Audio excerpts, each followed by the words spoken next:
ब्याह का तो बुरा हाल है, ब्याह में तो कोई बात रही नहीं ब्याह वाली। ब्याह तो पहले ही हो जाता है, वरमाला करवा करके फोटो वोटो खिंचवा लो, वो ब्याह पहले ही हो गया।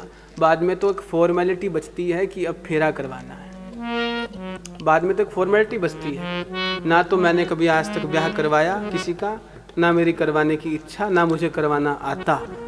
एक बार देखा था जीवन के, उसके बाद में जय सिया राम, हम तो भैया इन सब मामलों में जाते ही नहीं, बंद ही कर दिया जाना। क्यों? क्योंकि लोगों को महत्व नहीं है, लोग महत्व को नहीं जानते कि महत्व किस चीज़ का है यहाँ पर। अरे भैया महत्व तो संस्कार का है, विवाह संस्कार का महत्व है, वरमाला का महत्व नहीं है। वरमाला चाहो तो विवाह संस्कार गोधूली वेला में कर करके उसके बाद में वरमाला करवा लो, कहाँ दिक्कत है। किंतु ब्याह संस्कार तो भाई आजकल मतलब नाम मात्र का रह गया, लोग पता नहीं क्या समझते हैं, क्या जानते हैं, बुरा हाल है। तो इसलिए इन चीज़ों से बचना चाहिए। जब त्रिलोकी का नाथ, जो वैकुंठ का अधिपति है, जो वैकुंठ का राजा है, हम सबका प्राणाधार है, उसका नामकरण गौशाला में हो रहा है, तो हम लोग अपने जो अच्छे काम है घर के, वो गौशाला में क्यों नहीं कर सकते, वो मंदिर में क्यों नहीं कर सकते। एक सिख अपना ब्याह जाकर के गुरुद्वारे में कर लेते हैं, ईसाई जाकर के अपना ब्याह चर्च में कर लेता है, गिरजाघर में कर लेता है। किंतु हमें तो ब्याह वाले दिन मंदिर में जाते हुए भी शर्म आती है। पहले तो निकासी हुआ करती तो चले तो जाते थे, आजकल तो कारों से जाते हैं, तो बस कार में बैठे बैठे ही बस ऐसे कर करके वो निकल जाते। ये चल पड़ा, ये मामला चल पड़ा आजकल। तो ऐसा क्यों है, ऐसा क्यों हो रहा है, इस पे विचार होना चाहिए। हम अपने मंदिरों की, अपने मठों की परंपरा को भूल गए हैं, उनकी महत्ता को भूल गए हैं। हम समझ नहीं पा रहे कि हम किस मार्ग पर आगे बढ़ रहे हैं। अगर अभी भी कुछ देर नहीं हुई, अगर हम लोग कुछ अच्छा चाहें तो हो सकता है। ब्याह संस्कार के बाद में कितनी पार्टी कर लो, कुछ ही कर लो, कोई रोकने वाला थोड़ा ना है। पहले कर लो, लोक दिखाई तो करनी है।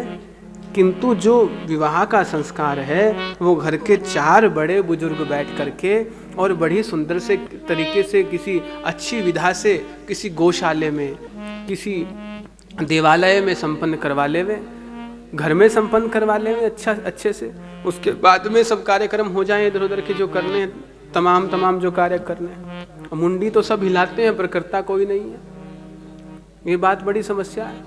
तो प्रयास करो इन चीज़ों का कि ऐसा हम अनुकरण करें। बहुत अधिक कोई पैसा बहाने में क्या मज़ा आता है, क्या लाभ है मुझे बताइए।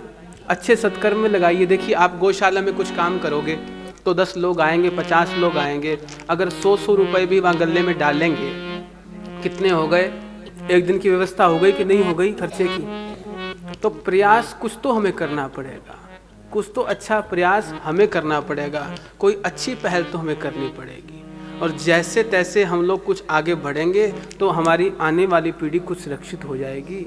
किंतु हम लोग समझने को तैयार है नहीं। वास्तविकता तो यही है, वास्तविकता तो ये है कि हम लोग समझने को तैयार नहीं हैं। हम सब लोग अपनी मस्ती के अंदर मस्त है, हमें कोई मतलब नहीं किसी से, किसके यहाँ क्या चल रहा है हम जान कर के राजी भी नहीं, उसको जाकर के समझा के राजी भी नहीं, और वो समझने को तैयार भी नहीं।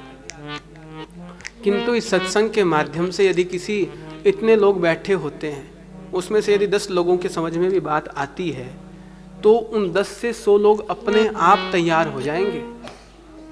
10 से 100 लोग अपने आप तैयार हो जाएंगे। इसलिए इन संस्कारों की व्यवस्था भगवान को देख करके ही ठीक करनी चाहिए हम लोगों को।